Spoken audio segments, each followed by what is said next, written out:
తాకట్లో ఉన్న మీ బంగారాన్ని విడిపించి ఆ రోజు ఆన్లైన్ రేటుకి కొంటాం. Sharma gold company. Welcome to Suman TV. నేను మీ సుమన్ టీవీ నాగ్. ఈసారి రాబోయేటువంటి అక్షయ తృతీయ ఏప్రిల్ 30th ఏ తిథి ఏ నక్షత్ర ప్రకారం వస్తుంది అండ్ కన్యారాశి వారికి కనుక మనం చూసుకుంటే ఎలాంటి పరిహారాలు పాటించాలి అనేది ఈరోజు మనతో పాటు వేదిక ఆస్ట్రాలజర్ ఉమా గారు ఉన్నారు. అది వారి మాట్లాడి తెలుసుకుందాం.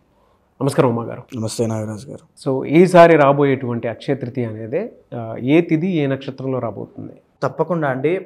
అక్షయ తృతీయ ఈ రాబోయేటువంటి ఏప్రిల్ 30వ తారీఖు బుధవారము రోహిణి నక్షత్రము కలిసింది. మన శాస్త్రములు పురాణముల ప్రకారము కృతయుగము అని పిలువబడేటువంటి యుగము ఈ యొక్క తది నాడే ప్రారంభమైందట. అందుకనే ఆ రోజున మనం ఏమి చేసినా ఏ పాజిటివ్ థింగ్స్ అండి, ఏ దానము కానీ, జపము కానీ, తర్పణము కానీ, హోమము కానీ, పరిహారము కానీ, ధ్యానము కానీ, ఎనీథింగ్ మనం ఏం చేసినా అక్షయం అవుతుంది. అంటే కోటి రెట్లు ఫలితాలను ప్రసాదిస్తుంది. మనం చూస్తే మన ఆస్ట్రాలజీలో కానీ లేకపోతే మనం ఫాలో అయ్యేటువంటి ధర్మంలో కానీ కొన్ని ప్రత్యేకమైన వారాలకి, తిథులకి, తరువాత గ్రహాల యొక్క స్థితిగతులకి చాలా ప్రాముఖ్యత ఉంది. అంటే ఈ ప్రత్యేకమైన వారము ప్రత్యేకమైన తిథి కలిస్తే వచ్చేటువంటి కాంబినేషన్లో పుట్టేటువంటి శక్తి చాలా ఎక్కువగా ఉంటుంది. అలాంటి తిథుల్లో అక్షయ తృతీయ కూడా ఒకటి. ఈ తిథి నాడు బుధవారము కలిసి రావడం అనేటువంటిది వెరీ రేర్ కాంబినేషన్ అండి. అంటే వెరీ పవర్ఫుల్ అని అర్థము. అందులోనూ రోహిణీ నక్షత్రం కలిసి రావడం అనేటువంటిది ఇంకా పవర్ఫుల్ అని అర్థము. ఇలాంటి అక్షయ తృతీయ సందర్భంలో చాలామంది ఏమిటి అంటే అక్షయ తృతీయ నాడు బంగారము కొంటే అక్షయం అవుతుంది అనే అపోహతో బంగారం కొంటూ ఉంటారు. కానీ అది నిజం కాదండి. బంగారము దానము చేసిన, గోదానము చేసిన, భూదానము చేసిన, అన్నదానము చేసిన, పాదరక్షలు చెప్పులు దానంగా ఇచ్చిన, జలదానము వాటర్ దానంగా ఇచ్చిన, గొడుగు ఎండతో బాగా ఇబ్బంది పడే వాళ్ళకి షెల్టర్ లేని వాళ్ళకి షెల్టర్ కల్పించిన, అంటే పేదవాళ్ళకి భోజనం రూపంలో, అంటే బ్రహ్మ విష్ణు మహేశ్వర స్వరూపంలో ఏది కావాలంటే అది చేసి పెట్టిన, అంటే చనిపోయిన వాళ్ళకి అంత్యక్రియలకి వాళ్ళకి స్తోమత లేకపోతే వాళ్ళకి సహాయం చేసిన విపరీతమైనటువంటి శక్తి ఉత్పన్నమవుతుంది. ఆ మనిషిని జన్మ జన్మలో అది కాపాడుతూ ఉంటుంది. అలాంటి పనులు అక్షయ తృతీయ నాడు చేయాలి. పడుకోవడానికి వసతి లేని వాళ్ళకి పడుకోవడానికి ఒక చాప తలగడో కానీ ఇలాంటివన్నీ కూడా. అండ్ మనం ఇంకా స్పిరిచువల్ సైడ్కి వచ్చేసరికి ఆ రోజున ఏమి చేసినా భగవత్ తర్పణములు కానీ, భగవద్ నమస్కారములు కానీ, భగవద్ దర్శనములు కానీ ఏమి చేసినా అక్షయం అవుతాయి. అందుకనే దీనికి అక్షయ తృతీయ అని పేరు వచ్చింది.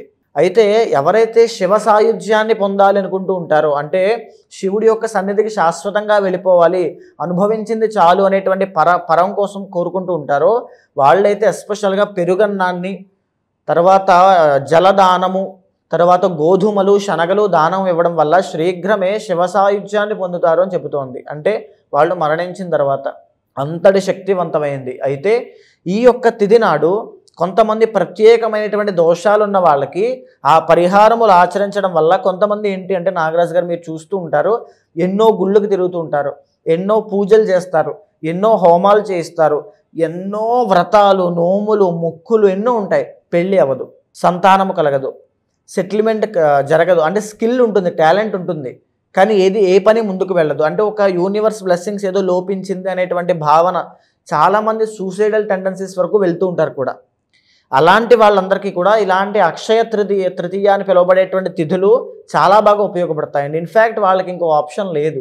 ఇలాంటి తిథుల్లో చేసుకోవడం అనేటువంటిది చాలా శ్రేయస్కరము. సో ఈ తిథి నాడు కనుక ఎవరైనా సరే అమ్మవారిని, మహాలక్ష్మి స్వరూపాన్ని ధ్యానము చేసిన విపరీతమైన అంటే ధనలాభం కలుగుతుంది. ఫైనాన్షియల్ స్ట్రగుల్స్ అన్నీ పోతాయి, రుణ బాధలు తగ్గుతాయి. లక్ష్మీ గణపతిని ఆరాధన చేసిన, లక్ష్మీ కుబేర హోమము చేసిన, లేదా అమ్మవారికి మామిడి పళ్ళ రసంతో అభిషేకం చేసిన, తామర పువ్వులు, కలువ పువ్వులతో అమ్మవారి కమలాత్మిక స్వరూపానికి అభిషేకం చేసి తర్వాత హోమము చేసిన, యాగములు చేసిన అద్భుతమైన ఫలితాలు ఉంటాయండి. చాలా ఎక్సలెంట్ రిజల్ట్స్ అనేవి వీళ్ళు చూస్తారు. అయితే చాలామంది మనం చూస్తుంటాం, చిన్న చిన్న చిరు వ్యాపారస్తుల దగ్గర నుంచి పెద్ద బిజినెస్లు చేసే వాళ్ళగా ప్రతి ఒక్కరికి ఫైనాన్షియల్ ఇష్యూస్ ఉంటాయి. మీరు బాగా గమనిస్తే సక్సెస్ఫుల్ బిజినెస్ మ్యాన్స్ తెలిసిన వాళ్ళు ఈ అక్షయ తృతీయను వదులుకోరండి. లక్ష్మీ కుబేర పూజ అనేటువంటిది ఇంట్లో చేయిస్తారు, వ్యాపార స్థలంలో చేయిస్తారు.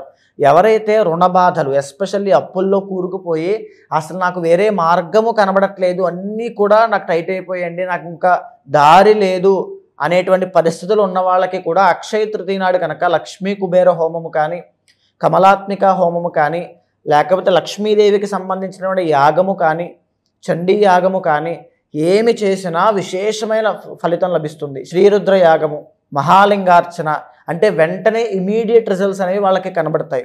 తరువాత మనం చూస్తే నాగరాజు గారు, బంగారం తాకట్టు పెట్టామండి, ఇల్లు అమ్మేసేటువంటి తనఖా దాంట్లో ఆ పరిస్థితుల్లో ఉంది, వేలం వేసేస్తున్నారు, మా బట్టల వ్యాపారం, మా బొటీక్స్ అన్ని క్లోజ్ అయిపోతున్నాయి, మేము డబ్బులు ఎక్కడో ఇన్వెస్ట్ చేసామో అవి రావట్లేదు, అవి ఒక ల్యాండ్ లిటిగేషన్స్లో కానీ సంథింగ్ ఎక్కడో ఇరుక్కుపోయాయి, డబ్బులన్నీ రావట్లా, కోట్ల రూపాయలు, చాలామంది కొన్ని వందల వేల మంది ఉన్నారండి ప్రాబ్లంతో.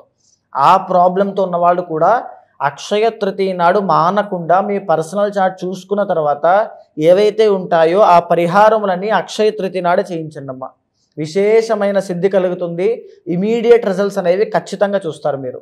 కన్యారాశి వారికి కనుక మనం చూసుకుంటే అండి, గోచార రీత్యా ఎలాంటి పరిహారాలు పాటించాలంటారు? తప్పకుండా అండి. కన్యారాశి ఏమిటి అని అంటే, ప్రధానంగా మొన్న జరిగినటువంటి షష్టగ్రహ కూటమి వీళ్ళకి 7వ స్థానంలో పట్టడము జరిగింది. సప్తమ స్థానం అనేటువంటి మీనములో.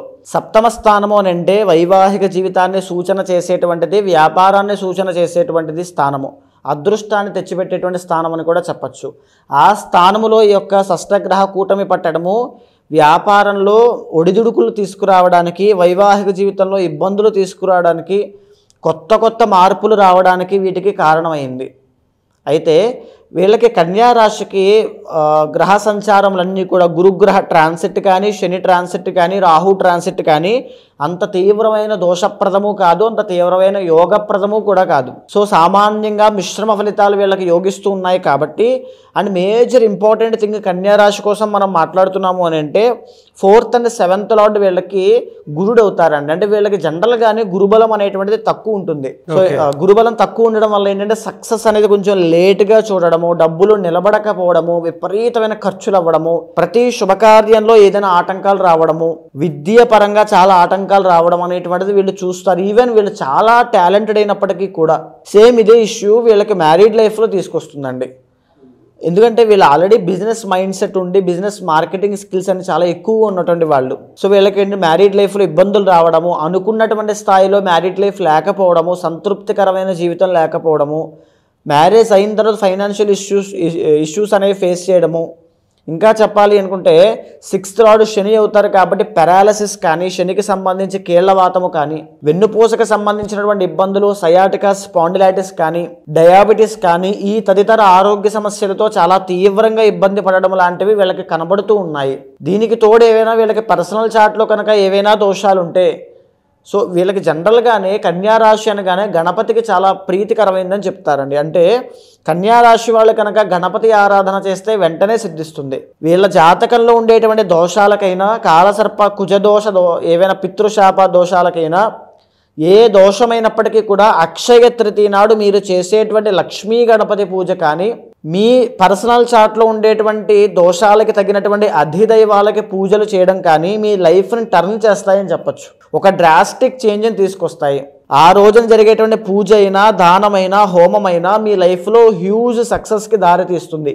అప్పుల బాధలు, ఈవెన్ బంగారము తాకట్టు పెట్టి తీసుకుని వచ్చినటువంటి వాళ్ళు కూడా ఈ యొక్క అక్షయ తృతీయని సద్వినియోగం చేసుకున్న తర్వాత నుంచి ఎక్సలెంట్గా చూస్తారు.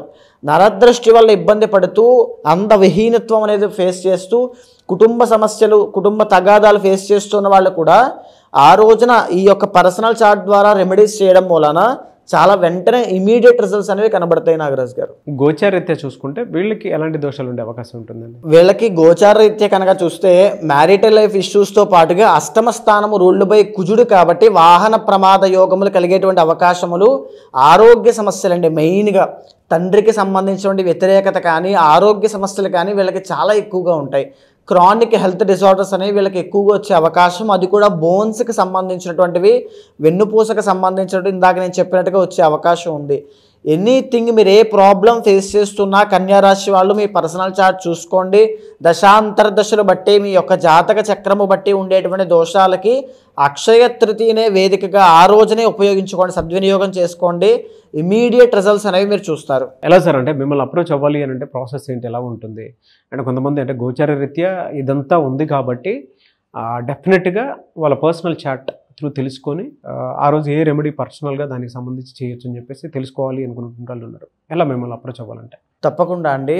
అలాంటి వాళ్ళు ఎవరైనా ఉంటే మనం మాట్లాడుకునేటువంటి అంశం అంతా కూడా గోచారం కోసం మాట్లాడుకుంటున్నామండి. కానీ మీ పర్సనల్ చార్ట్ అనేటువంటిది చాలా యూనిక్గా డిఫరెంట్గా ఉంటుంది. అక్కడ మీరు ఏ సమస్యతో ఇబ్బంది పడుతున్నారో దానికి కారణం ఏమిటి అనేటువంటిది తెలుస్తూ ఉంటుంది.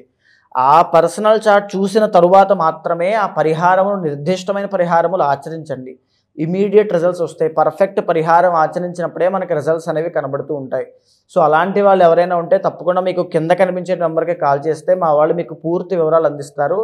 తప్పకుండా అపాయింట్మెంట్ తీసుకున్న వాళ్ళకి గోచారము, పర్సనల్ చార్ట్ చూసిన తర్వాత పరిహారములు చేయించి ఒక మంత్రోపాసన ఇచ్చి వాళ్ళకి మంచి రిజల్ట్స్ వచ్చేలా చేస్తానమ్మా. డెఫినెట్గా అండి. ఎనీవేస్ థ్యాంక్ యూ అండి. థ్యాంక్ యూ సో మచ్ అమ్మ గారు. చూసారు కదండి వీడియో. ఈ వీడియోపై మీ అభిప్రాయాన్ని కమెంట్ బాక్స్లో పోస్ట్ చేయండి. ముఖ్యంగా మీరు కనుక అకార్డింగ్ టు వేదిక్ ఆస్ట్రాలజీ మీ పర్సనల్ చార్ట్ ఏ విధంగా ఉందో తెలుసుకోవాలి అనుకుంటే, ఎస్పెషల్లీ అక్షయ తృతీయ నుంచి ఏ విధంగా ఉండబోతుంది అనేటువంటి విషయం తెలుసుకోవాలనుకున్నా కూడా స్క్రీన్ మీద మీకు కాంటాక్ట్ నెంబర్ కనిపిస్తుంది. దాన్ని మీరు కాల్ ఆర్ మెసేజ్ వాట్సాప్ చేసి అపాయింట్మెంట్ బుక్ చేసుకోండి. అండ్ ఈ వీడియో లైక్ చేయండి, షేర్ మాత్రం తప్పకుండా చేయండి. ఇలాంటి మరిన్ని వీడియోస్ కోసం మా ఛానల్ ఫాలో అవ్వండి. Thank you.